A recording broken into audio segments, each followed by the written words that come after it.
Aujourd'hui, c'était la 11e étape du Tour de France entre Sisteron et Bourg-les-Valences. Sur le papier, une étape propice pour une arrivée au sprint. Sur le terrain, une arrivée au sprint à coup sûr avec des équipes de sprinteurs reconstituées qui ont pris le temps de récupérer dans l'étape de la veille et qui aujourd'hui ont contrôlé les 3 hommes échappés dès le kilomètre 0 pour se présenter en finisher sur la dernière ligne droite à Bourg-les-Valences, là où Mark Cavendish signe son 3e succès d'étape.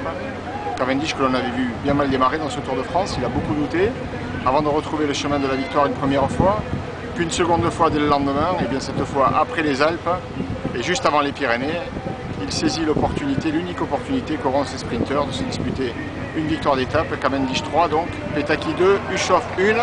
Le maillot vert change d'épaule, c'est Petacchi qui devient maillot vert de ce Tour de France.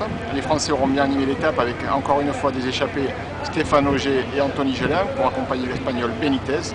Quant aux favoris, ils ont passé une journée tranquille, bien au chaud dans le peloton, avant demain peut-être de vivre une journée un peu plus stressante, où on arrivera cette fois sur les hauteurs de la Monte Jalabert, très célèbre depuis la victoire en 1995 à Mende.